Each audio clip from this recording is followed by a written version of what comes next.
Hey, buddy, you better rewind that. What is going on, Rewind Gang? We're back with another reaction video for you guys. This time is for Mr. Ballin.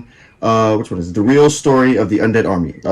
Yeah, I know. That sounds crazy. Before we get into it... Huh? What else? What else? But before we get into it, be sure to like, comment, and subscribe to be notified on future episodes. As you all know, we're big... this channel is a very big fan of Mr. Ballin. We love his storytelling. And today's no different. We're definitely going to get into a pretty crazy sounding story. Undead Army does sound pretty intense. And then with, Mr. Ballin telling the story, it's probably going to get really crazy. So without further ado, I don't know about you. You ready? This is my first reaction. Well, not seeing his work, but my first time doing a video of a reaction to one of his stories. So I'm excited. This looks like something to sink my teeth into. Yes. Let's get into it. If there is one war story that everybody needs to hear at least once, it is the crazy story of how this small group of Russian soldiers during World War I defended Osowiec fortress in Poland. It is both absolutely horrific and utterly inspiring, and I guarantee you it's nothing like any other war story you've ever heard. But before we get into that story, if you're a fan of the strange, dark, and mysterious delivered in story format, then you Yes, Mr. Ballin, we are. Yes, we are. to the right place, because that's all we do, and we upload once a week. So, if that's of interest to you, please sneak into the like button's house, take all their fresh eggs out of the fridge, hard boil them, and then put them back. Also, please subscribe to our channel and turn on all That's very rude. notifications so you don't miss any of our... Listen, Mr. Ballin has no affection for the like button whatsoever. No affection? No. But that doesn't mean you guys can't, hit the like button on our channel. Definitely. Please. Smash that like button. Smash that shit. Punch him in the face if you have to. Drop kick it. Non-violently, Off of course. the rope. But respectfully. But unrespectfully too at the same time. uploads. Okay, let's get into today's story. All right. Wait a minute. I just realized I said unrespectfully. Disrespectfully. Excuse me. Disrespectfully. Sorry.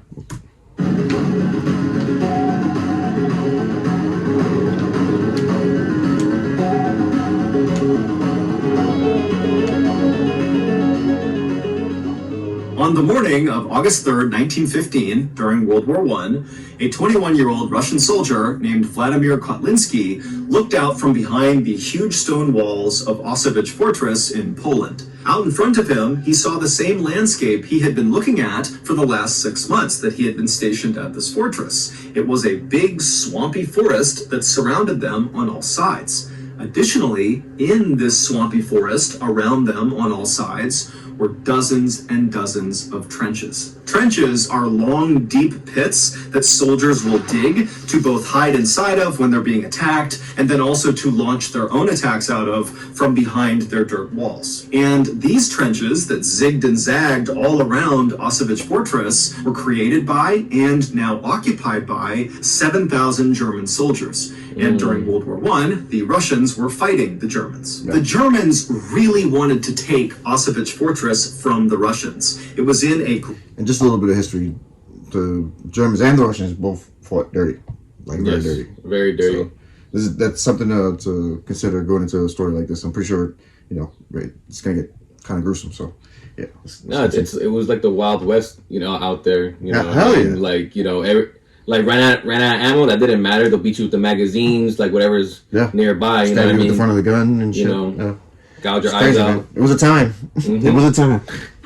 A strategic position with a railway passing right through it. There was also a river nearby and a main road, meaning whoever owned this fortress was greatly aided in moving critical wartime supplies and troops in a very hotly contested area. But despite the repeated attempts by these 7,000 Germans to take over Osowiec fortress over the past 6 months, they had all been repelled by Vladimir and the puny 900-man Russian force inside of the fortress. And so, by that morning, August 3rd, 1915, as Vladimir is looking out from the battlements over the trenches in the marsh down below, it was like both the Russians and the Germans had reached a sort of stalemate, where neither side was trying to attack the other, and neither side was leaving. They were just kind of staying put and doing nothing. In fact, over the last few weeks, there had been so little action from either side that the Russian soldiers inside the fortress got so bored,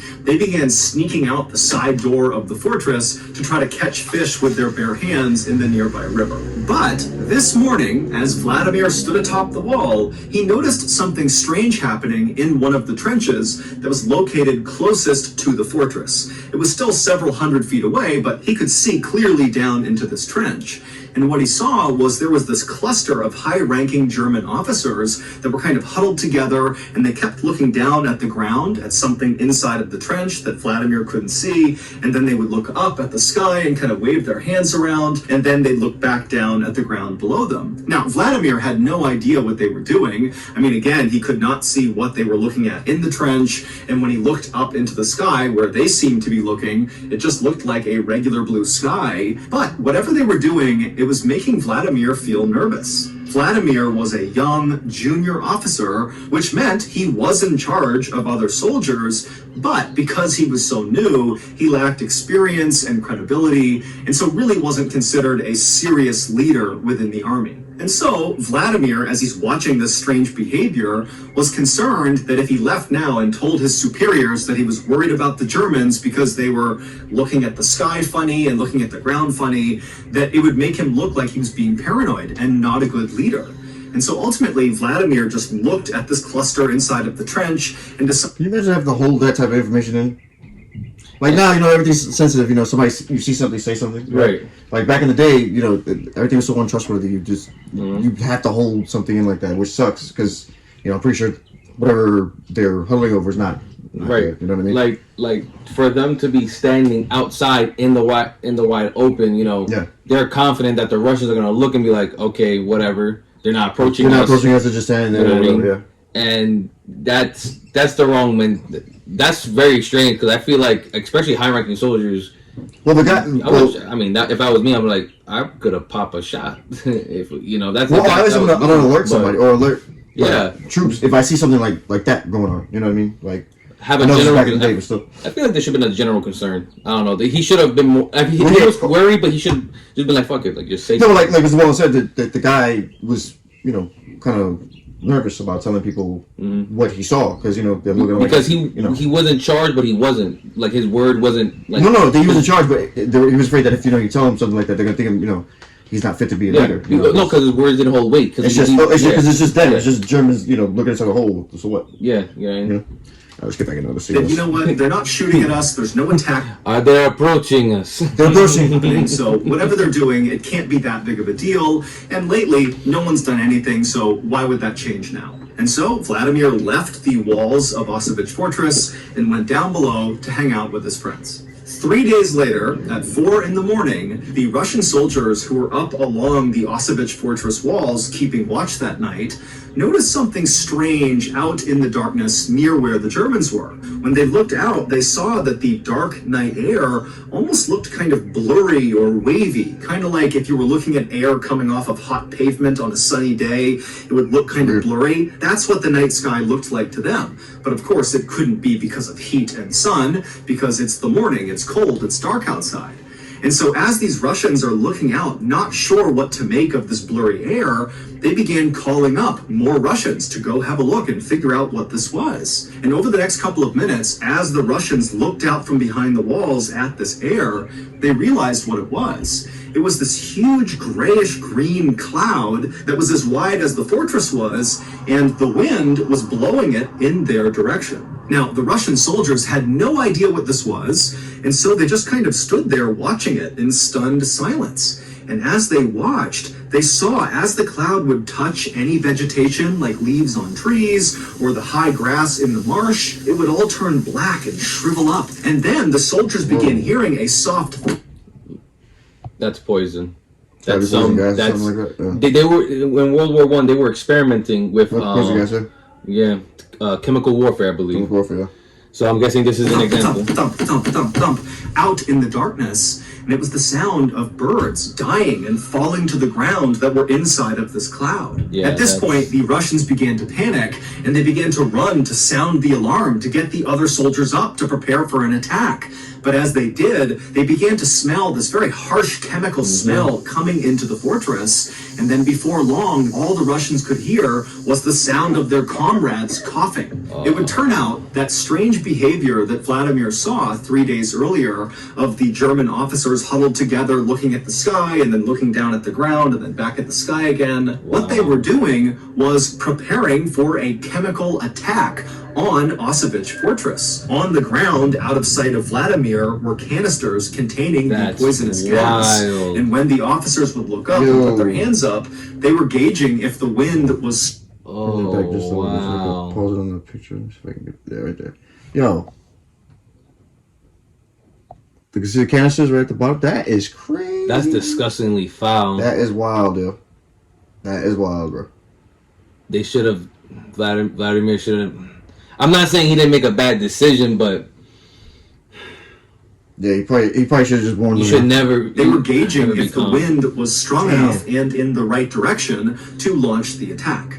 Now, 3 days ago, the wind had not been in their favor, but this morning at 4 a.m. on August 6th, 1915, the wind had been in their favor and they had released the gas. And this gas was quite possibly the worst gas you could ever come up against on the battlefield. It was a combination of chlorine gas and bromine gas. On their own, chlorine and bromine are very toxic and can kill you. But when you mix those two gases, it becomes exponentially more dangerous. The gas mixture binds to moisture and then turns the moisture into hydrochloric acid. Meaning, if a person who did not have a gas mask on came in contact with this poisonous gas, when they inhaled it, it would literally fill their lungs with acid, which would dissolve them from the inside out.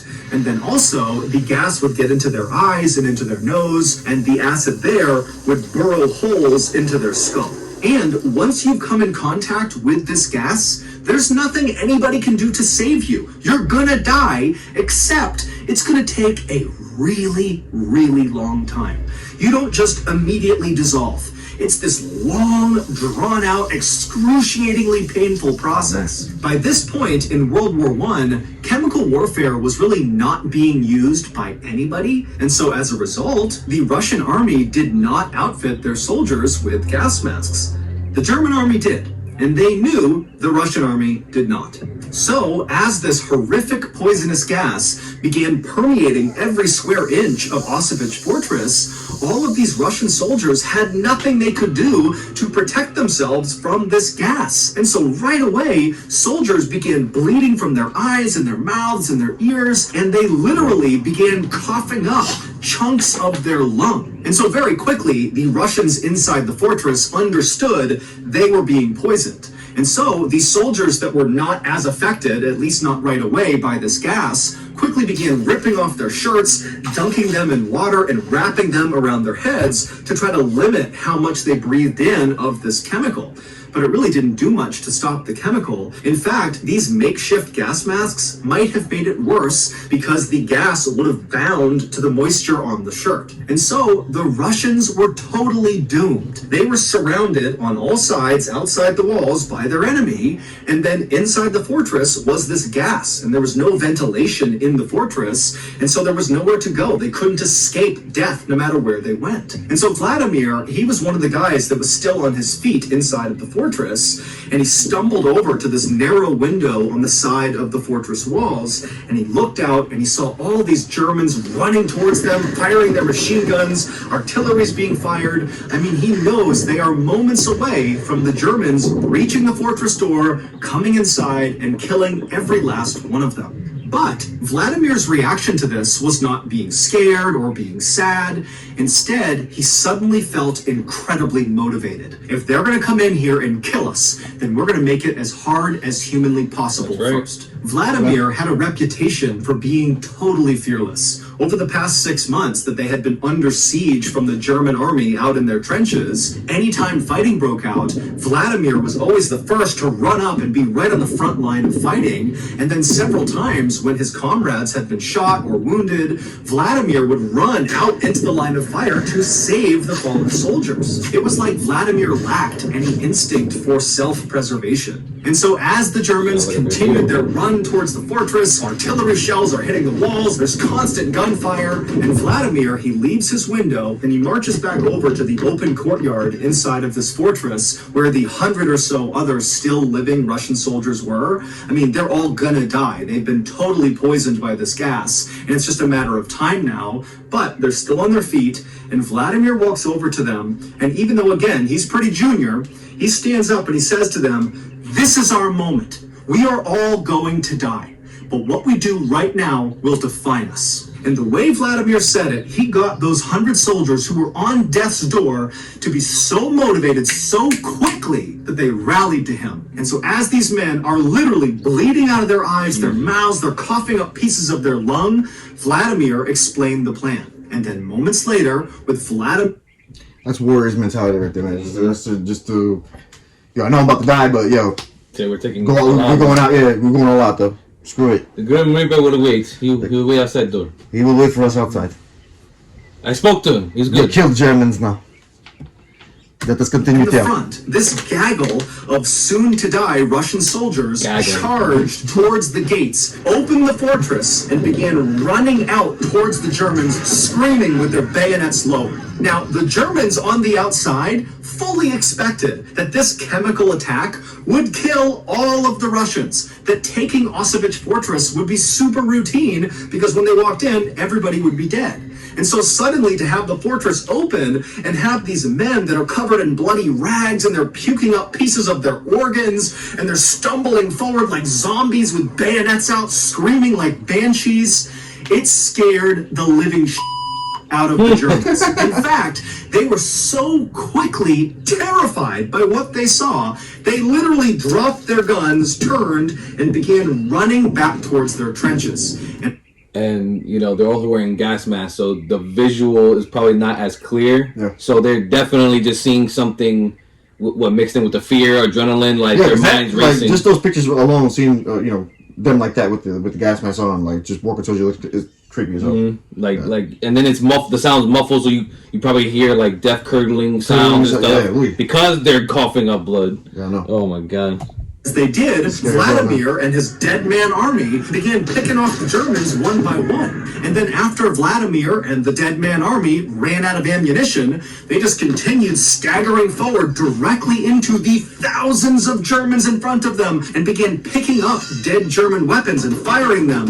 And then when they got up to the trenches, where these retreating Germans had been so scared they had run into their own barbed wire, and so there's all these retreating Germans stuck on the barbed wire, the Russians just began bayoneting all these men that were stuck. And so at some point, as Vladimir is doing this, a German soldier ran up to him and bayoneted Vladimir right in the stomach. He ran him all the way through until the barrel of the gun was right up against his stomach. And Vladimir apparently looked down at this bayonet, knew he had been completely run through, and he looked up at the German who had just stabbed him, who was still holding the gun, and Vladimir spit blood and lung tissue all over this German's face, and then just began screaming directly at this guy. And so the German was so scared, he just dropped the gun, turned, tried to run, and then Vladimir was back on his gun with the bayonet still in his stomach, shooting at the Germans. The Germans were so completely caught off guard and terrified by Vladimir's dead man army counterattack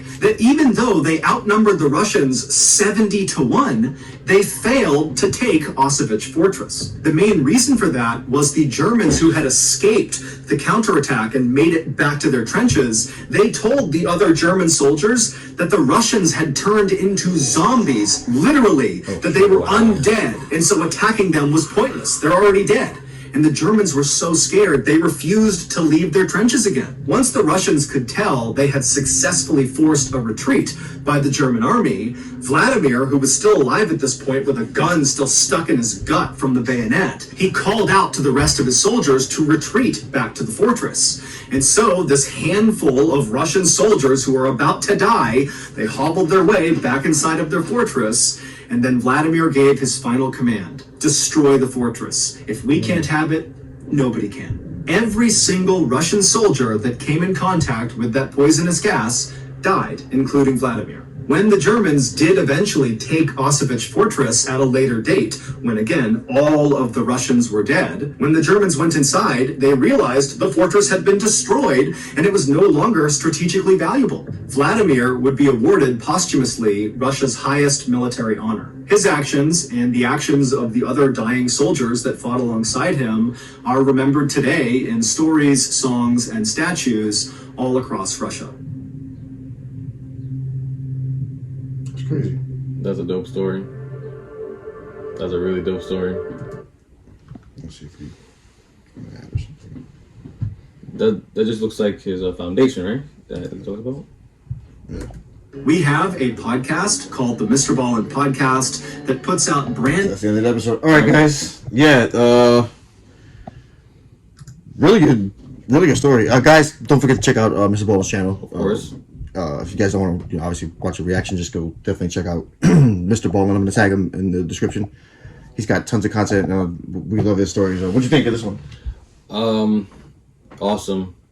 Yeah, really crazy story, right? Like it's a really good, crazy story. Once I kind of heard Vladimir, I'm like, ooh, this sounds good.